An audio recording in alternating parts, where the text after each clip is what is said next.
കൊച്ചിയിൽ മിന്നൽ പ്രളയം 1 മണിക്കൂറിൽ പെയ്തത് 98 മില്ലിമീറ്റർ മഴയാണ്. താഴ്ന്ന പ്രദേശങ്ങൾ വെള്ളത്തിനടിയിലാണ്.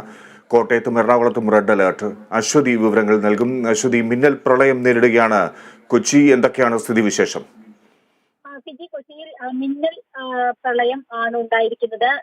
രാവിലെ പെയ്തത് വളരെ കനത്ത മഴയാണ്. മേഘവിസ്ഫോടനമാണ് ഉണ്ടായിരിക്കുന്നത് എന്നാണ് കുസാറ്റിലെ വിദഗ്ധർ പറയുന്നത്. അവരുടെ നിരീക്ഷണത്തിൽ മണിക്കൂറിൽ ഏകദേശം 10 സെന്റിമീറ്ററോളം മഴയാണ് ലഭിച്ചിരിക്കുന്നത്. അതായത് ശരാശരിയേക്കാൾ കൂടുതൽ മഴയാണ്. സമാനമായ രീതി ഇനിയും ഉണ്ടായാൽ വലിയ ഗുരുതരാവസ്ഥയിലേക്ക് ഇത് പോകും. അതോടൊപ്പം തന്നെ ഇത് നമുക്ക് പ്രതീക്ഷിക്കാൻ പറ്റാത്ത, അതായത് പ്രഡിക്ട് ചെയ്യാൻ പറ്റാത്ത ഒരു പ്രതിഭാസമാണ് ഈ മേഘവിസ്ഫോടനം എന്ന് പറയുന്നത്. മേഘകൂമ്പാരങ്ങൾ ഉണ്ടാവുകയും അത് പൊടുന്നനെ മഴയായിട്ട് പെയ്യുകയും ചെയ്യുന്നതാണിത്.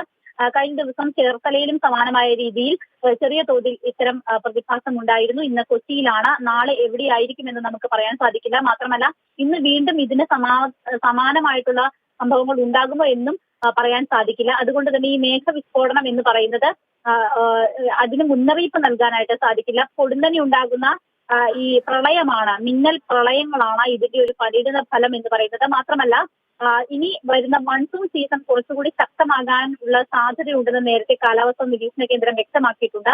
അത് തന്നെയാണ് ഇന്ന് കുസാറ്റിലെ വിദഗ്ധരും പറയുന്നത്. ശരാശരിയേക്കാൾ കൂടുതൽ മഴ ഇത്തവണ ലഭിക്കുമെന്നതാണ് പ്രധാനപ്പെട്ട പ്രവചനം. ശരി, അശ്വതി.